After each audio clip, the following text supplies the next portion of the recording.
Me and Mom used to run around and do some real bad shit. They got hurt. Now they're coming after us. I'm sorry. I didn't ask for this. That's just how the cards were rolled out for me. It's not cards. You don't roll cards. It's dice. Dad, what is wrong with you? Hi guys, I'm Yezi Azer from Black Things UK. How you doing? Teyana Chase. Listen, honor to meet both of you. Oh, thank you. The film was incredible. When I say you had me on the edge of my seat, my God. My jaw was dropping. I was losing breath. I'm thinking, what is going on here? So it's everything. It's for real. There's too many things. It's a thriller, it's an action, it's a peppering of comedy. It was very intentional when it's like, whoa, okay, this is how you cut through the tension. The themes are liberation, freedom. I want to ask both of you, what does freedom look like to you? I think freedom to me is fearless and being able to be yourself unapologetically. That's freedom. You know, I think once we start getting into our heads about what people think and what, you know, and doing what we feel like people think we should do and trying to be into, that's not freedom.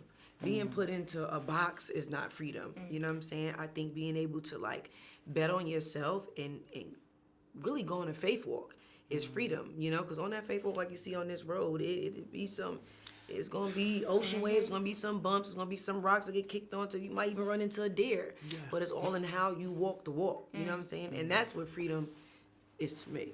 Because, you know, I took a lot of leaps in my career, you know what I'm saying, where I had to like, you know, bet on myself and really go to the casino with God and say, okay, cool, I'm betting with you. You know what I'm saying? So that's what freedom is to me. Going to the casino with God. That's You a word feel right me? there. That's a word. T-shirt. No, honestly. Chase, what Yeah, does freedom look like to you? I feel like mine goes pretty hand in hand, but like self-confidence, I think, is at least what I would say. Because again, like being sure of yourself, being confident in your own abilities and not letting the outside noise distract you and derail you from what you view as like either your self-purpose or what you view as being right for yourself and your soul and your spirit. So I would say self-confidence. So just a little, just a little side. Yes, I love that. Teyana, I've got a question for you with Perfidia. Listen, I didn't know that we needed a second coming of Bonnie and Clyde. And with Leonardo's character, Bob, how were you able to give us that authentic on-screen chemistry?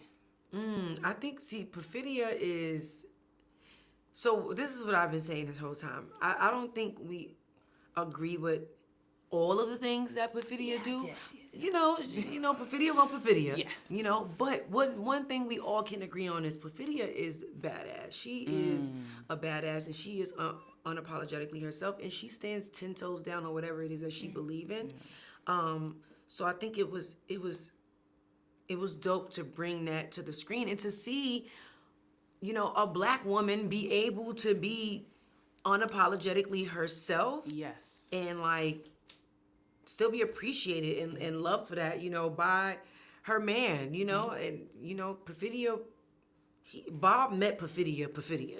You know what I'm saying? Yeah. Like, Perfidia was always a lot. Perfidia was going to always be Perfidia, and he loved that, you know, and I think that that's what made the chemistry dope because, you know, he knew what he was getting himself into with Perfidia.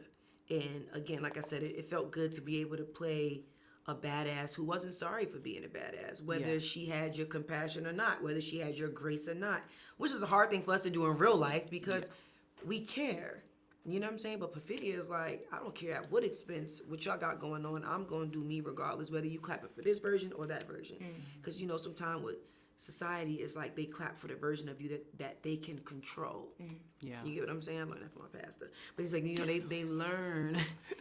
They clap for the version of you that they can control. Yeah. You know, and with Perfidia, I feel like whether you clap or you throw tomatoes, I'm going to be Perfidia and I'm going to be unapologetically myself. So I think her standing 10 toes down on who she is make it easy to have chemistry with anybody because she's in her own little world. Yeah, no, that is so true. Chase, I didn't know we were going to get a coming of age moment. And I wanted to ask you, how do you balance being so resilient, but then we see the vulnerability in you throughout your character? I mean, Will is human.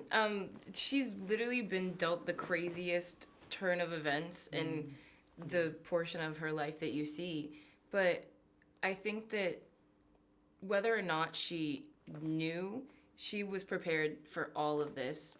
And it was just watching herself grow as a person. But she was prepared for everything that she was dealt, whether how big or how small. But, like, I think that seeing the resilience, but also, like, the fear within her and, like, those moments where it is really difficult, but she still continues to push forward. I think those were some of the most beautiful things to get to play with. So, yeah. Perfect. We are calling Perfidia a rat. Is she really a rat when she arguably sacrificed her body for the team? You know what's so crazy? Yeah. I appreciate that you said that. Yeah. And we don't want to give away too much, but this has been a thing that we've spoken about. They took out a scene where Perfidia calls Deandra, because that's her best friend. Yeah. That's Regina's character. Yes, yeah. She calls her and she tell her, hey, get the baby, pack up, run. Like, this is happening. So it wasn't like I'm about to, like, rat on everybody and get up out of there and go on witness. You see, she even left witness protection. Like, she wasn't rolling with none of that. Because I saw that. Yeah, Perfidia just is a manipulator and a little bit selfish. So she's going to do whatever to get herself out of sticky situations. Yeah. She's kind of like an octopus. Like, she's going to get out of whatever she's in. But the scenes that were taken out, you know, like deleted scenes, were of Perfidia giving the call. And she really did want to make sure her baby was right. Like, if it wasn't for her putting in that call, they wouldn't even known to run. You feel what I'm saying? So it's kind of like, it's a sticky situation. And I think that's why we all still have compassion for her. And even as a viewer, you still empathize with her. It's like everybody still have this soft spot for Perfidia because they know that she means well. She's just, you know, Perfidia is going to Perfidia, and she's human. I think that we get to see a person be perfectly imperfect. Yeah. You know what I'm saying? And I think that's why we love Perfidia.